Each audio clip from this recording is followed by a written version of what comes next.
Bonjour à tous, j'ai acheté une Labbox et cette vidéo est un tutoriel pour son utilisation avec une pellicule 135. La Labbox est un réservoir multiformat qui permet de développer un film du début à la fin à la lumière du jour en évitant la nécessité de charger les rouleaux dans le noir, ce qu'on appelle la mise en spire. Commençons dès à présent le tutoriel. J'ai donc besoin d'une Labbox, une pellicule à développer dont l'amorce est déjà sortie. Si jamais vous avez trop rembobiné votre pellicule, il existe différentes solutions pour faire ressortir l'amorce, la plus simple étant d'utiliser un extracteur de film.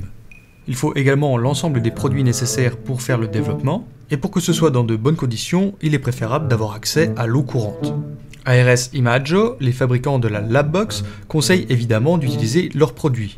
Pour ma part, j'ai utilisé un kit de développement Simplicity Ilford, et ça fera très bien l'affaire. Le kit est normalement prévu pour faire des solutions de 600 ml, la Labbox elle ne fait que 500 ml, j'adapterai donc mes dosages en fonction du volume de la cuve. Note importante à prendre en compte, les informations que je donne dans cette vidéo sont en rapport avec la pellicule que j'utilise, une Ilford HP5+, ainsi que la température de l'eau. Ne suivez pas les indications à la lettre, adaptez les volumes et les temps en fonction de la température de votre eau ainsi que de la pellicule que vous utilisez. L'eau qui sort de mon robinet est à 20 degrés et c'est parfait pour mon utilisation. Je prépare mon révélateur, le Ilford Ilfosol 3, un dosage de 1 pour 9, 50 ml de produit pour 450 ml d'eau. Je prépare maintenant mon bain d'arrêt, un Ilford Ilfostop, dosage 1 plus 19, 25 ml de produit et 475 d'eau. Je termine avec mon fixateur de film, le Ilford Rapid Fixer, 1 plus 5, 83 ml de produit et 417 ml d'eau. Ensuite, je passe à la mise en spire de ma pellicule. Je n'ai pas pu bien filmer lors du développement, donc je fais une reconstitution. Il faut placer la pellicule dans le module, faire passer le film sous une petite barre, l'accrocher à la sangle, fermer la boîte et enrouler. Une fois qu'on arrive au bout de la pellicule, ça coince. Il suffit alors d'actionner un levier sous la boîte qui coupe le lien entre le film et la pellicule et on refait quelques tours pour bien enrouler la pellicule autour de la spire. Je passe ensuite au développement. Avec mes paramètres, ma pellicule et ma chimie, le temps de mon bain révélateur est de 6 minutes 30. Je verse ma solution directement sur le dessus de la cuve et elle s'écoule à l'intérieur. La cuve est remplie, j'agite donc les 30 premières secondes, puis 10 secondes toutes les 30 secondes.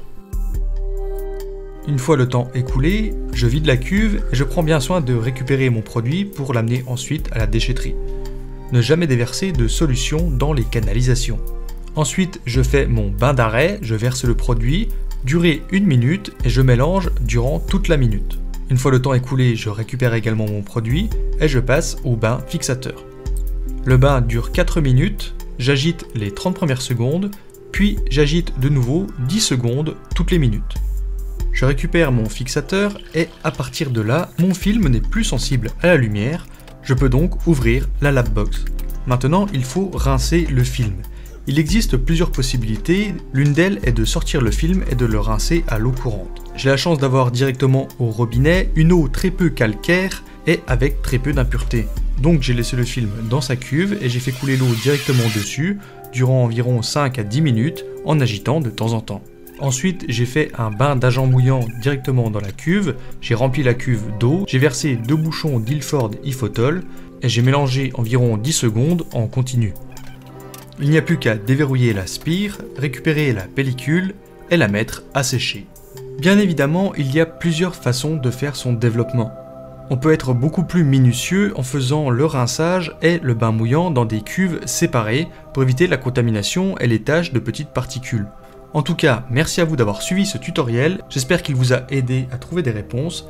Bon développement et moi je vous dis à très bientôt.